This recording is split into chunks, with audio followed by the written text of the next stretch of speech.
Hello and welcome to the California Department of Fish and Wildlife's Recruit, Retain, Reactivate, Harvest Huddle Hour, or R3H3 as we like to call them. My name is TISH, PALAMIDESSI, and I'm going to help navigate our discussion today on what's a hot catch in winter, an introduction to ice fishing, bass and sturgeon fishing, and a look at some marine and ocean resources that are available to you in winter and all throughout the year. Before we get into our recording, a little bit of background on our program. R3H3 recordings, or huddles, are a way for the department and the R3 team to connect with Californians all throughout the state and help with their hunting, fishing, foraging, and shooting sport journey. These recordings are meant for beginner audiences or those that have taken a step away from the activity and are looking for tips on how to restart.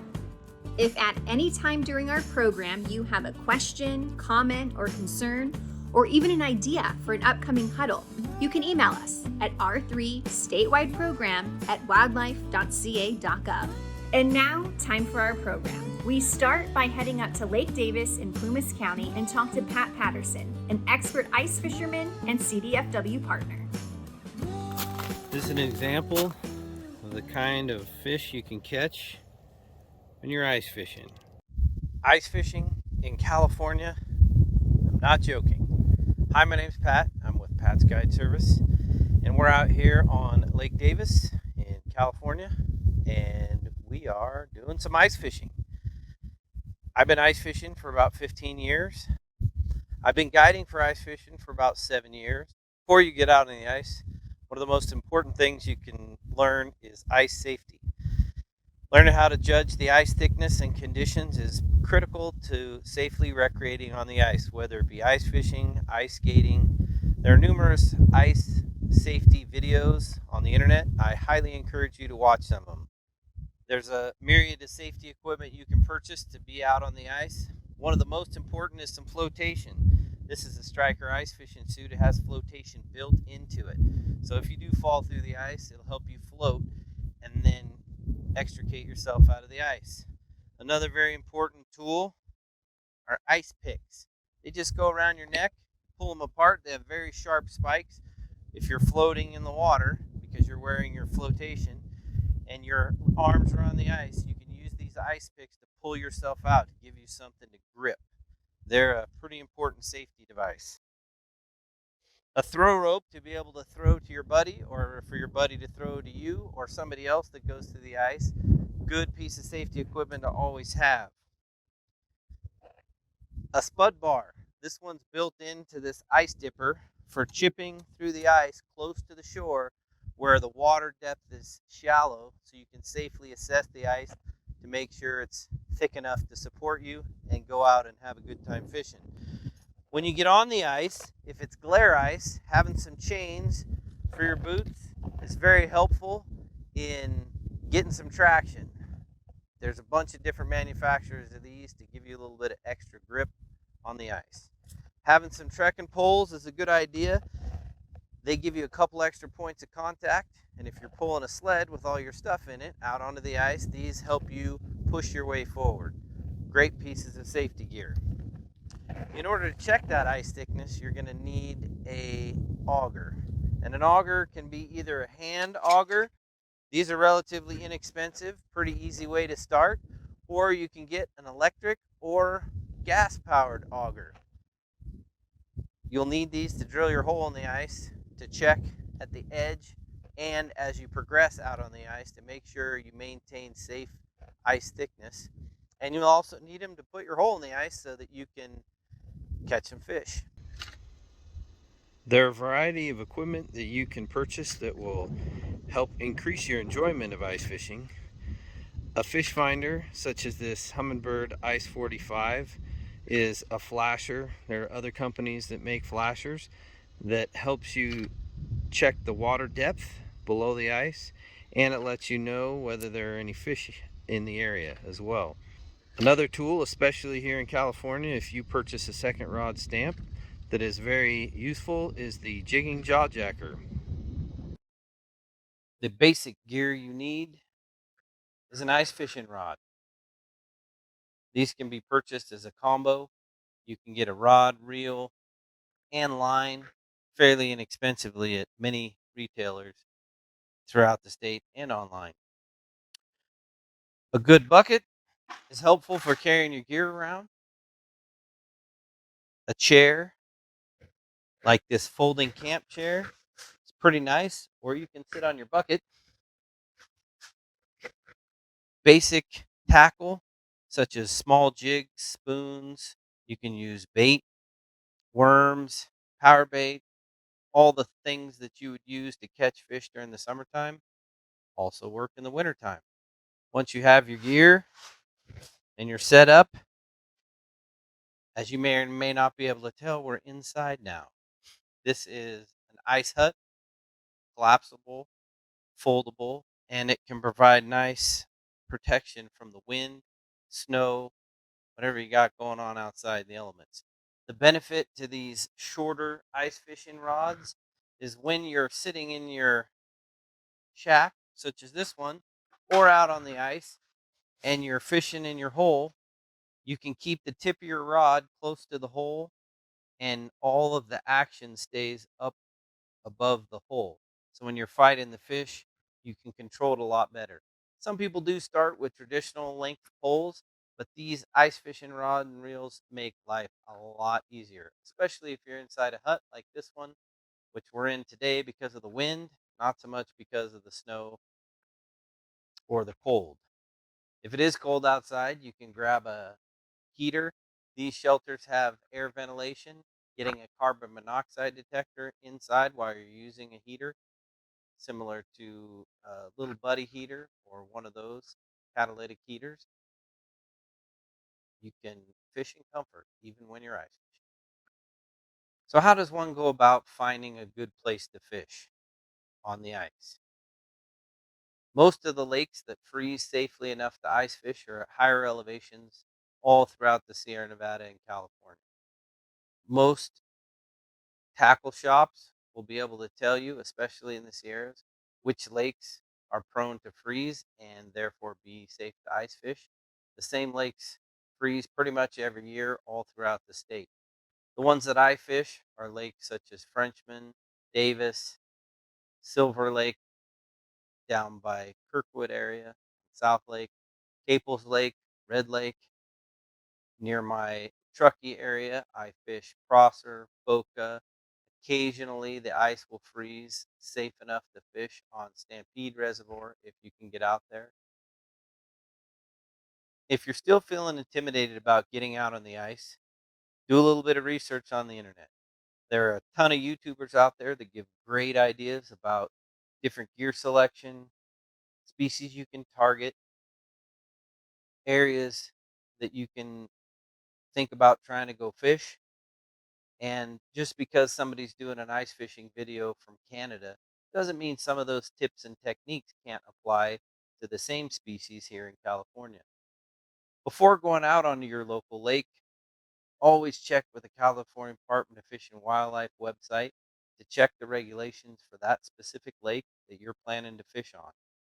Make sure you're staying legal, following the rules. Pat, thank you so much for all of that great information. And again, people, safety first. If you know the body of water that you're going to go ice fish on, call ahead, make sure that it's safe enough for you to be out there, ask about that freeze depth. And again, do this before you even head out the door or start planning, because again, safety is a priority when you're out on the ice. If you have questions for Pat, you can email him. His email address is patsguideservice@gmail.com. Now, for the remainder of our recording, we're going to hop into our virtual interview room and talk to Don Paganelli and see how we get started in bass fishing. Hey, Don. Don, can you go ahead and give everyone a brief introduction of yourself, a little bit about your story and how you got into bass fishing yourself? My name is Don Paganelli. I do work for California Department of Fish and Wildlife with the Fishing in the City group. And what that is we put on fishing clinics to teach kids and adults how to fish. And we do that by stocking local ponds here in Sacramento. And it's also a statewide program, not just here in Sacramento. I've been doing that now for about 20 years. What is maybe say like a list of top 5 things people need to do to get started in bass fishing? Try to find some local bass fishing clubs, and there's a lot of them. They're very instructional in themselves. If you're just getting into it, that's usually a good way. Talk to your local tackle shops because they're there to make you catch fish because they want you to come back. When you walk into these fishing stores, it's amazing how much stuff is out there just to go bass fishing. There's so many products on the market. So the last thing you want to do is buy everything you see. Right. So you want to try to just kind of limit yourself to start and get the basics going. So, what are some basic parts of our fishing kit, our tackle box that we need specifically for bass fishing? Well, specific lures this time of year, anything that mimics, if you're fishing the lake like Lake Berryessa has a large shad population. So baits that imitate the shad that are swimming in the lake are really good. So looking for lures that resemble something like that. Also, we call them creature baits, anything that might mimic a crawdad. We get a lot of crawdads that will start coming out of the mud and out of the weeds when that water starts to warm up. So they start to feed a lot on crawdads because crawdads provide a lot of calcium, and the big females love to eat crawdads to get that calcium buildup in their system before the spawn. So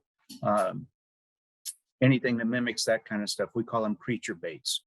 Where do you even start to look for bodies of water to bass fish in?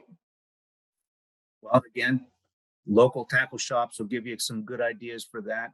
I mean, here in Northern California, we're blessed with some great lakes like Lake Berryessa, Clear Lake for largemouth bass, and then Bullard's Bar for world record spotted bass. And then Southern California has Lake Casitas, Lake Castaic, and a lot of Southern California lakes down there that have a lot of trophy-sized bass in them. And a lot of the reservoirs that have a trout stocking program, those bass tend to grow at a larger and faster rate because they're feeding on the rainbow trout that are being stocked in the lake also. So those are some clues to kind of tell you, hey, that might be a good lake to catch big bass. But some of the lakes, like here in Northern California, Clear Lake is known as a big bass fishing factory, known for quality fish and good sized fish. The California Delta, another great place. And again, this is the time of year we're getting into February, which we call post or pre-spawn, where the bass are just coming out of their winter mode and starting to think about spawning. And that's when the females tend to get a little bigger because they're growing the eggs and everything else. So they tend to start to feed quite a bit. And that'll go into March, April. And I've seen bass spawning all the way into June. Wow. So there's quite a curve that goes. They don't all go spawning at the same time. So they just kind of start to stage as they start to move up out of deep water. And this is the time of year where we start going out and looking for that and kind of starting to get clues as to the water temperature. Water temperature is everything too. So 65 is an optimum spawning range. But when that water starts to reach 60, those bass start getting that feel where they know that it's time, and their biological clock is telling them time to move up and start feeding and get ready to spawn. This can be the time of year when you can catch your personal best. I mean, both of my big fish have come during the spawn or during that period of time. Not to say that it doesn't happen any other time, but that's usually the best time to capitalize on trying to catch a very big fish. And if you do, please turn them loose because they're great for spawning and having more bass. If you want to catch a record, make sure you have a certified scale in your boat, and you can't weigh the fish in the boat. You have to weigh it on dry land in order to be certified, believe it or not. You can take a measurement of the fish, the length and the girth, and they can make an actual fiberglass reproduction of that fish with just that information. If you take a lot of pictures and get a length and a girth, they can make you a fiberglass replica of that fish, so you can have something to mount on the wall. I have not taken any fish to mount. I've taken a lot of pictures, which for me is about everything I need. I mean, I can brag about the picture, but Yep. On catch and release, things that people need to know to do that humanely and the correct way.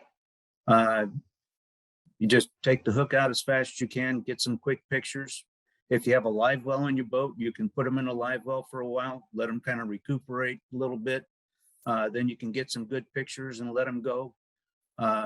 If you don't have a live well, have a camera ready to go so that you don't have them out of the water for very long, and just do a good release on the fish, and everything should be fine. Largemouth bass, smallmouth bass, spotted bass, all the bass are pretty hardy. So they're not as delicate as trout. Rainbow trout a little bit different. So yeah, for bass, it's just, take some good pictures. And I'm not saying you can't take a few home to eat, but if you catch a trophy, which I think, is a big deal, get a lot of good pictures and watch her swim away, because that is pretty satisfying. Kind of talking about Don here real quick. What's the largest bass you've been able to catch? Largemouth bass is 12 pounds, came out of the California Delta. My largest spotted bass came out of Bullard's Bar, and that was only a couple of years ago. I was unexpected. It was in April, when I thought the spawn was pretty much over with, but this one was still up there.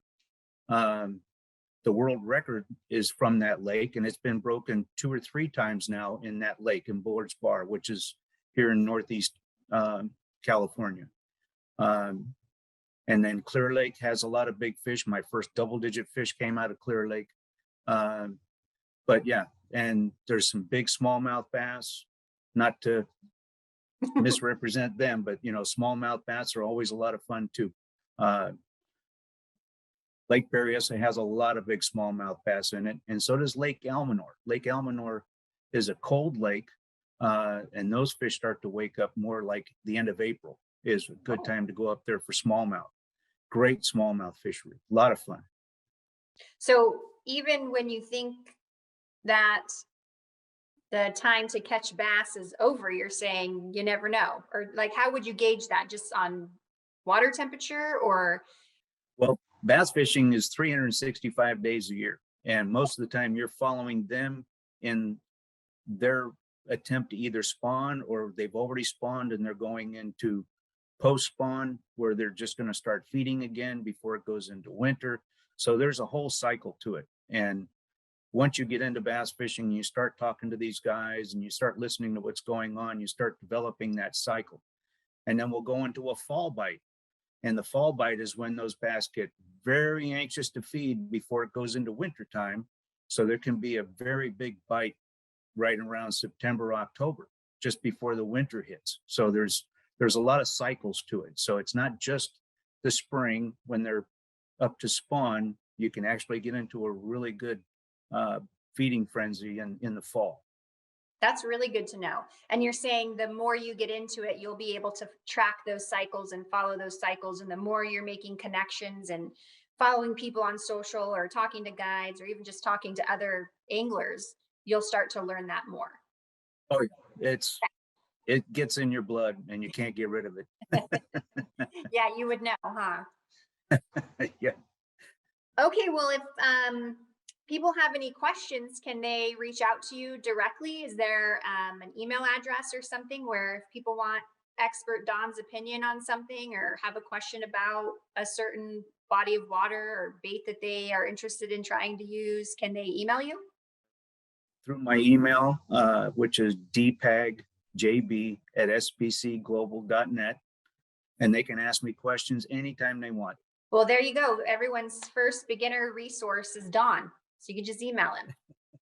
I'll be glad to answer any questions anybody has and show you some baits. We don't have time to go through a lot of that because there's a lot, but anything I can help somebody with that to make them a better bass fisherman, I'm there for you.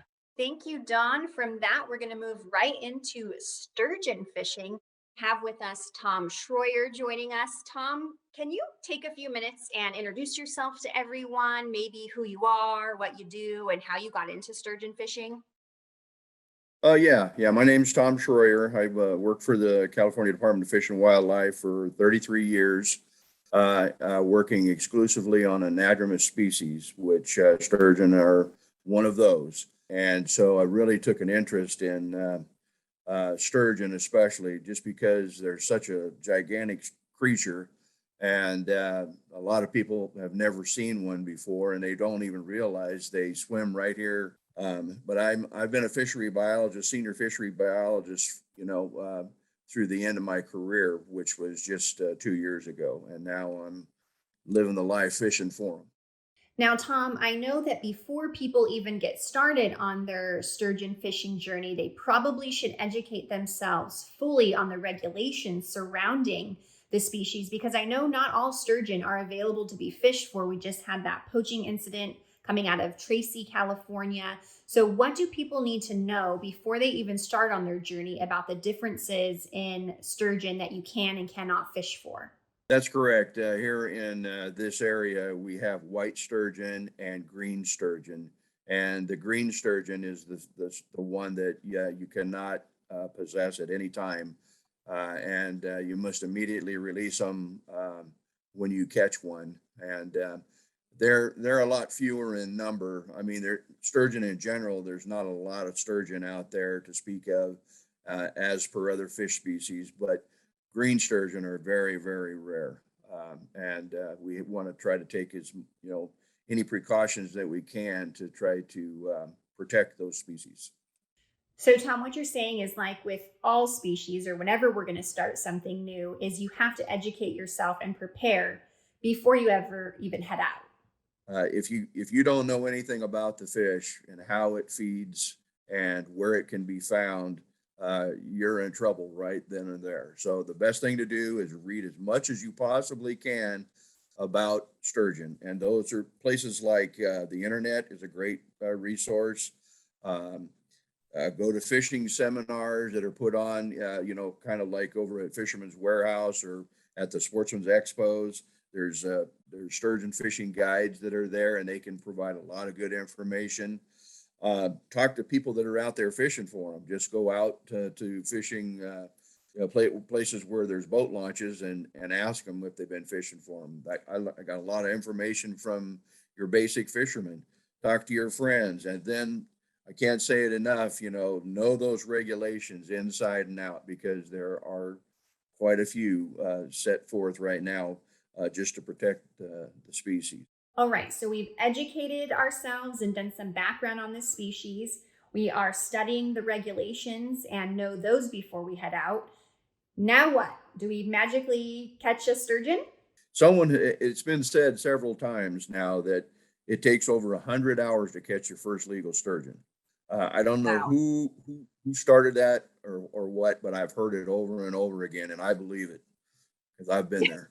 How do you even know where to find sturgeon? Like, how do you know which bodies of water that you might, cast a line and they might be there? The Sacramento River, the Feather River, the California Delta, and all your bays could have sturgeon, but it's all about timing, season, and all of that.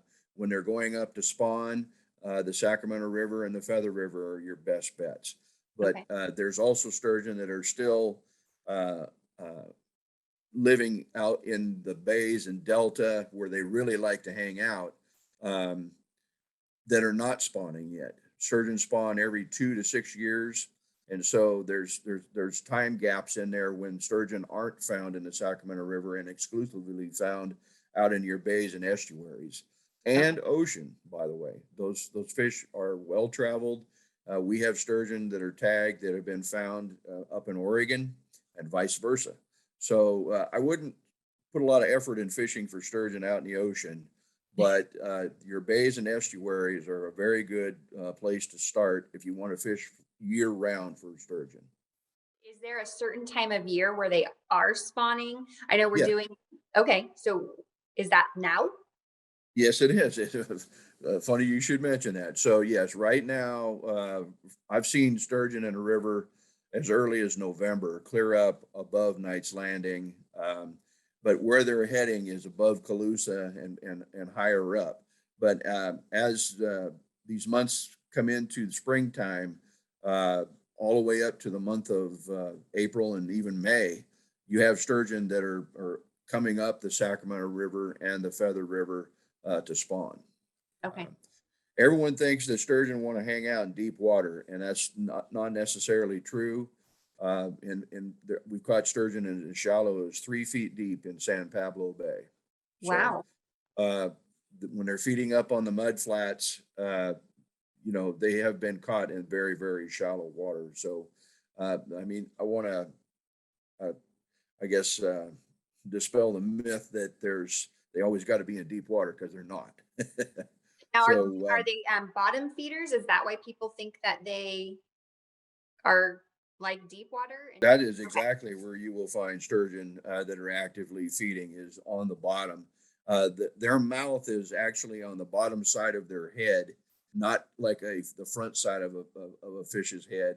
It's on the bottom, and it's actually a suction device that is designed to swim over, the bottom, and they can detect, like a shark, through the pits of Lorenzini, electrical charges in the water that animals do when they're doing respiration. And so, like, shrimp and things like that are in a hole in the ground on the bottom, they can swim over and detect them and then suck them out of those holes. But there's no teeth in their mouth. Just make sure everybody knows that. Don't worry about that. Okay, so just kind of refreshing here. Best time to possibly go out and attempt to catch a sturgeon is during when they're spawning, which is Well, anywhere between November and, you said, even May sometimes. yeah, that would be in the Sacramento, in the river systems, when Okay. they're ascending the rivers to spawn. The rest of the time, you would want to spend most of your time down in the Delta or in the bays Okay. or in estuaries, because that's where they're going to hang out most of their time. What do we need now as far as gear? Where do we start with what we need to now attempt to catch this elusive fish? Okay, so the main tackle that you would need is a pretty heavy pole, or a heavy backbone pole with a light tip on it to detect the bites. You don't want to go with a trout fishing pole for sturgeon, because you'll end up they'll break that pole. They've also been known to break line pretty easily, so you want to have pretty heavy fishing line. Your braided fishing lines, like 65-pound test braid, would probably be just adequate for most of your fishing now. 50-pound test mono probably would get the job done. But there's been stories, you hear them all the time, of people fishing off the bank that can't travel after the fish because they're not in a boat, and the fish takes off and takes all the line out of the reel. And you hear those stories all the time where, well, I hooked something out there that I have no idea what it was, but it was big. Well, that was a sturgeon. Okay. So you want to have heavy gear, so to speak. And we've provided a photo here of some of that gear. It starts with your main line, and then the sliding sinker or slido setup that goes over the top of it, tied to a heavy swivel snap that it's got to be at least 100-pound test. And you can buy those in any sporting goods shop. And looking at the photo, were you describing things from left to right? Yes. Okay, perfect. The hook itself, some people will go as light as 5/0, but that is a 7/0 Kale hook. And Kale is one of the better sturgeon hooks that seems to have a better holding power. Since in the regulations, all these hooks have to be barbless now. Right. You got to have a unique looking hook that can hold, and that Kale hook is one of the best. But people use octopus hooks and other sickle hooks as well. But the Kale hook that is in that photograph is the number one. What type of bait would you use? What's a good starting point there? So the number one bait in the lower Sacramento River Delta and this area here is salmon roe. Okay. That is number one. And then lamprey eel. And then ghost shrimp, which is primarily used down lower in the system, but they do use it up here. And then a very nasty creature called a pile worm, which is, it gets about a foot long and about as big around as your pinky, but they bite you. And you got to wrestle with that critter before you get bit and get him on the line or on the hook. And I know you have had lots of success fishing for sturgeon.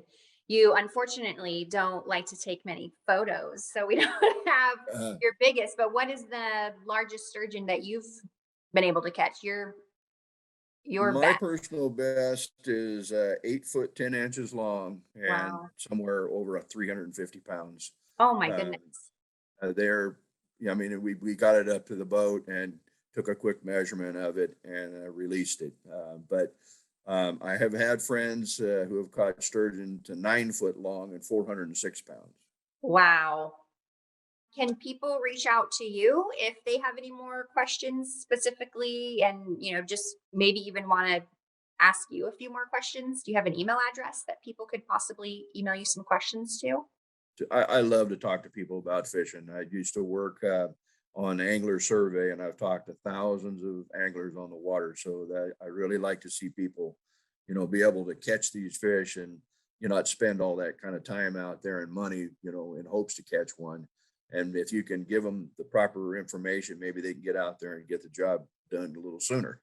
Yeah. So yes, I can be reached at T Schroyer, spelled SCHROYER. That's all run together. And the number 61 at gmail.com. All right. Thanks, Tom. Have a good day. Okay, you too. Okay. Bye-bye. Bye.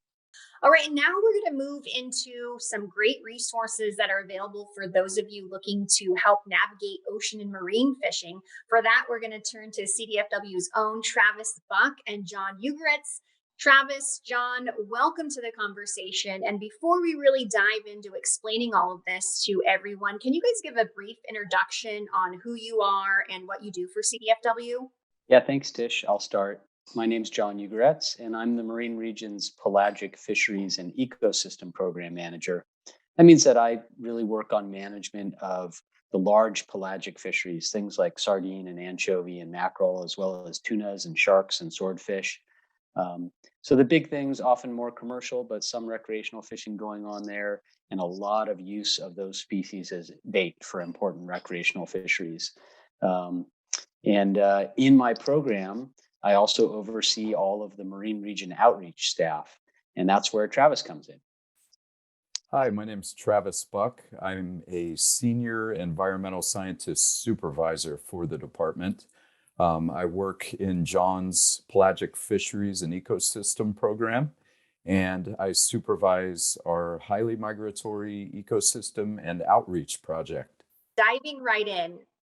I know this, but a lot of people in the public might not know this, but a great resource for navigating ocean marine fisheries lives right in the palm of our hand on our website. And you guys have done a lot of work, just recently, but ongoing, to make that even more interactive and more user-friendly.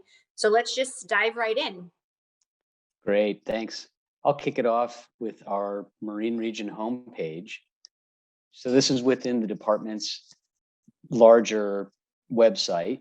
But if you click on the Marine Region, you'll get to our page.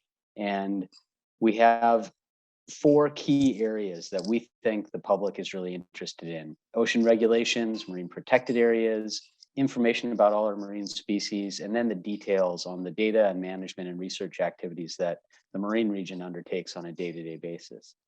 And I think maybe the first and obviously most important thing for many anglers is, what are the regulations and how do we find those? And there's 2 really important links here on our webpage: the recreational regulations, and then also our ocean sport fishing interactive map. And I'm going to click on that first to show you where it takes you. This is a really great tool. And as long as you've got an internet connection, it'll actually load up your position if you're using a smartphone or other device with location information available. You just click OK to disclaimer. And if I click here on my location, if I was on a cell phone or tablet, it would actually zoom right to where I was. But I can also use this as a planning tool.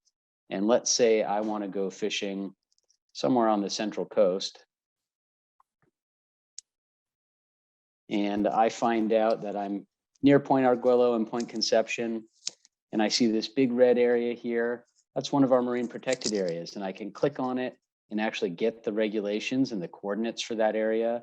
If I was using my smartphone, it would show my position in relation to this area to know if I'm inside or outside. And then also, more generally, our sport fishing regulations map shows all of the regulations for wherever you are. So if I'm in the southern management area, I can learn about the regulations for that area with just another click. It'll take me right to the regulations for where I am, and our stoplight screen showing what's open and what's closed in the area where I'm fishing. It's a really handy tool. You can have it in the palm of your hand when you're fishing, as long as you've got that cell connection. And I'd point out that most people are going to say, well, what if I'm at sea and I don't have a cell connection? We're working on that right now. We should have an app within the next year or so that's going to have this sort of information anywhere in the state at any time, whether you've got cell service or not. Going back to our homepage, we can jump right into marine protected areas. And this is another key one where people really want to know the details about California's marine protected areas. Those are special places in the ocean that have higher levels of protection than just the usual fishing regulations. All sorts of information here on our marine protected areas page. You can click on the map to go to your area and find a list of the marine protected areas in that part of the coast, and click on any of the areas in the list to find out what its regulations are, what its boundaries are, pull up individual maps of those areas, and all sorts of other good stuff to find. Again, this is another one where we're in our continuous improvement area and getting better with our marine protected areas website. We're going to have some new improvements out in the next 6 months that'll make it even easier for you to find individual marine protected areas using that tool. Well, thanks, John. And Travis, you have a few more resources to go over with us, right? John showed you the Ocean Sport Fishing Interactive Web Map.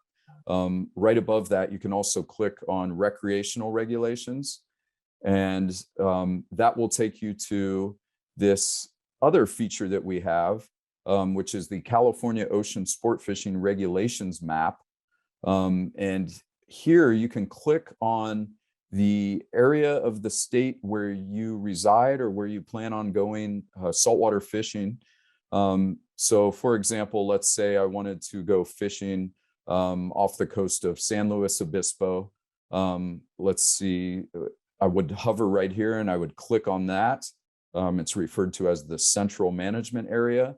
And that opens up this page that will show you all of the species that are either partially open, which is signified by the yellow color, green, which means they are fully open, or red, which means the fishing season is closed. Another great feature from the Marine Region homepage is the Marine Species Portal. And this is a new feature of our website as of 2020. And it features information on a wide variety of saltwater species found off California, many of which are targeted by sport fisheries as well as commercial fisheries.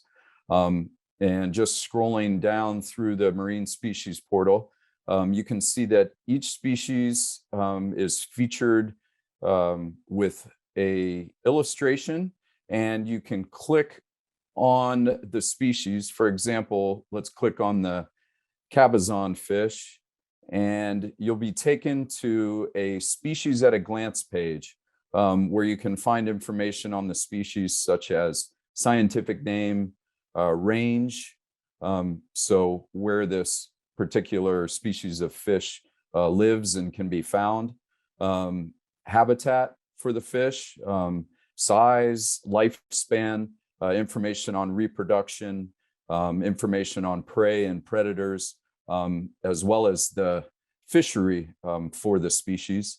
And there's a wide variety of information relating to fishing, including the areas where you can fish for these, the fishing season, the gear used to catch this species, the markets, current stock status, as well as information on management. In any case, the Marine Species Portal is a great place to go if you want to learn more about a lot of the saltwater species that are common off the coast of California. And again, it's accessible from the Marine Region homepage. You can reach the Marine Species Portal by following this icon here, which has the title Species Portal underneath it. I should also point out that you can also search for species with using these other categories. So let's say we only want to look for invertebrates. We click on invertebrate, and that filters for all of the invertebrate species that are found in the Marine Species Portal. You can also search by group. So let's say that we only want to see rockfish. You can click on rockfish, and that will pull up all of the rockfish species in the Marine Species Portal. That's so great. So yeah, very, very user-friendly, very, very intuitive as far as how to use this feature. Another great tool for recreational people who are interested in recreational fishing is our fish and shellfish identification page. And you can reach that page again from the Marine Region homepage. If you look at the right-hand side of the page, there's a box with various links for fishing information. And you scroll down and you'll see fish identification right here. So let's go to the fish identification page, which is a great place to find resources for fish and shellfish identification. We have links to the Marine Species Portal, which I just showed you. We have a link to the California Finfish and Shellfish Identification Book, Guide to the Coastal Marine Fishes of California, Common Rockfish and Associated Species of the North Pacific, Rockfish Identification Tips, How Old Are the Fish I Am Catching, Underwater Species Identification. These are videos that were provided by our partners, Reef Check, and show what these fish look like underwater. That's a great resource for divers, people who like to go spearfishing or simply just go diving to observe fish. This page does have new resources added to it as they arise. The White Shark Flyer was just created earlier this year in 2022, as were the two Rockfish ID flyers. All three of those have the red new next to them. Right. So it'd be good for people to maybe even bookmark this landing page and then just keep coming back to it, because you never know what might be new or what new information you guys are putting out. Definitely. That's a great point. And this is a great page to bookmark, and you can return whenever you need to hone your skills at identifying fish, or if you have a fish that you took a photo of and you're trying to figure out what it was, this is a great page to come to and search through the identification resources. Also accessible from the Marine Region homepage is our data management and research page. So let's go ahead and visit that page. So the Marine Data Management and Research page is where we link to various information for data that the California Department of Fish and Wildlife Marine Region collects, as well as some of the management that we're involved with. and also research and technology that we're involved with. So these are some of the focus areas that the department is actively involved with doing research on and managing species under these categories. Yeah, I feel like it's the more people we could let know about all of these resources, the better, because I mean, if you're media or if you're studying a project or something for a school or a thesis or something, like there's so much information that is literally just right in front of you if you know where to find it or how to Yes, get it. yes, that's correct. And again, this is all accessible from the Marine Region homepage. Also in the fishing information box, we have a link to in-season fishing regulation and season changes.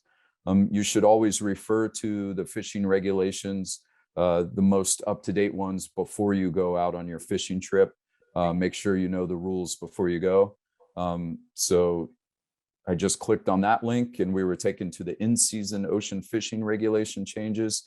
And here you can find a wealth of information on any new regulations that might have taken effect since the ocean sport fishing regulation booklet came out. All right, thank you. And as always, if you have a question, you can find that you can email the department's Marine Region at this link below. So if I click on that, I am taken to this contact form where I can put in my email, I can put in my name, what county I reside in, and then I can put the subject of my message here and the actual message in the text box. Click submit, and the Marine Region will receive your questions or comments. I was just going to say, like, what is the turnaround time if someone is, planning a trip in a week out or so? Is that enough time to give you guys to ask any questions that they might have, or more? Yes, generally a week in advance would provide department staff enough time to find your message and generate a response and send back to you. Okay, perfect. All right, that concludes our What's a Hot Catch in Winter Huddle. Thank you so much for joining us. Again, if you have any questions, feel free to email us at r3statewide@wildlife.ca.gov, and a member of our R3 team will get right back to you. And if you have any ideas or suggestions for future topics, feel free to send those our way as well. We love hearing from you. Thanks, and from our R3 team and all of CDFW, tight lines and straight shooting. We'll see you next time.